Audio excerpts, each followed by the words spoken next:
And fuck the prime time, bitch! One of many of my favorite Freddy lines.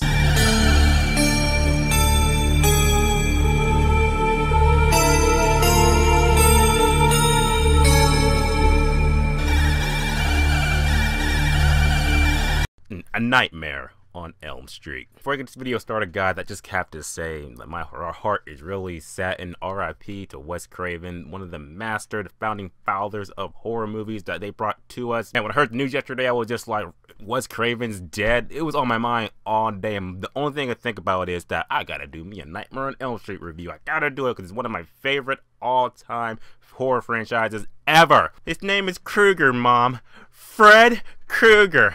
Do you know about him? Like, if you don't know, now you know. It's gonna be one of my most passionate reviews ever because I love horror movies, and Nightmare on Elm Street is above the rest my favorite horror franchise that come out of the 90s. I love it so much. Let's talk about the pros and cons why I believe that if you don't have Nightmare on Elm Street, if you've never seen it before, or what? I've heard about the plot in the movie, the first Nightmare on Elm Street anyway, that you got these teenagers or whatever, they're having really crazy bad dreams or whatever about this guy, this night stalker and shit.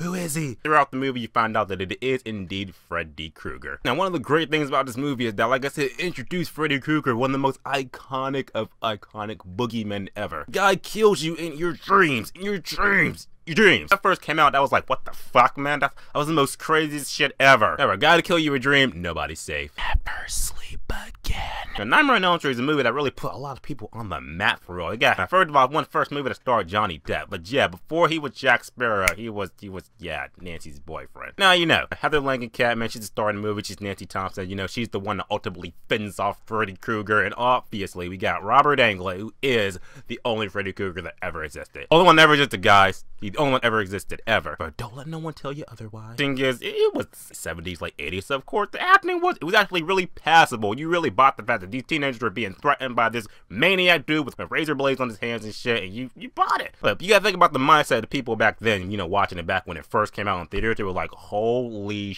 I'm never going to sleep ever again. Yeah, I love Robert Englund as Freddy Krueger, man. He really, like I said, he's the only Freddy Krueger that ever existed, man. He killed it. One of the great things about this movie that really separates this from the other Nightmare that came out later, that Freddy Krueger was really in the shadows. He was scary. If you really watch the first Nightmare on Elm Street movie, the very first one, Freddy Krueger is like in the shadows. He's all scary shit. You know, he's in all type of creepy shit and all like this is God.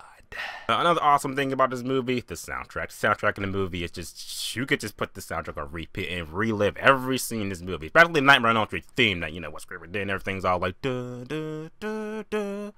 Da, da, da, da, da, da. You know I can't sing for shit, but you know that tune. You know it. That as a franchise as a whole, the movie's got a lot more campy and shit later on in the movie to the point where it's like, oh, Freddy's not scary anymore. That's like one of the main complaints about Freddy Krueger in the Nightmare series later on, is that Freddy Krueger just stopped being scary. Started being more funny and more witty and shit like that. You know, he got more personality, and while that was good for his character, the movies anyway, it was kind of like, oh man, it's not really scary. The deaths in the movie were still good. But holy shit, I'm gonna talk about the deaths in the movie. The deaths in the first movie, they were awesome. And that scene when Tina was in bed and everything, just getting slashed shit, Freddy's all like, Roz all like, Tina! You see the bitch, she just flies off her, just ripped off and shit. It's crazy. But probably the most iconic death of them all in the very first movie is Johnny Depp's water fountain of blood out the bed. That shit. I know in 2015 you're like, what the fuck does what is that? What? But think back in the 70s, that shit was like, oh my god, tell me when it's over. I watched first Nightmare on Elm Street when I was like 5, 6 years old. So when I watched that shit, I didn't have bad parents, but I was just like, Mom, I want to watch Nightmare on Elm Street. I like horror movies. Let me watch this. She was just like, alright, you're gonna watch it, but the moment you stay up late and shit, you start hanging all under me, you're not watching this shit no more. But luckily, that did happen, but hey, I'm still watching the movies to this date. And then, guys, like I said, Nightmare on Elm Street is one of the most iconic of iconic horror movies. It's one of the most iconic horror franchises ever. R.I.P. to Wes Craven, man.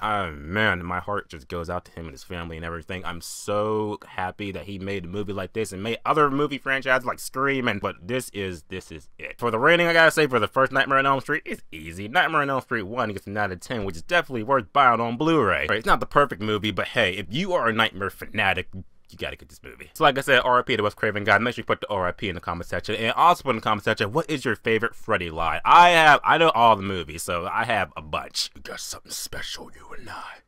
You got the body. And I got the brains. What's wrong, Joey? Feeling tongue-tied? If the food don't kill you, the service will. The usual. Rick, you little meatball. I love soul food. Told ya comic books was bad for ya. Daddy's been waiting for ya, little girl. Hey, Dylan. Ever play Skin the Cat? Like I said, R.I.P. Wes Craven. We love you, man. All of us from the horror community, we love you and thank you for all the horror movies that you've done. Wes Craven, R.I.P. Remember, guys, subscribe. Until next time. Here they go.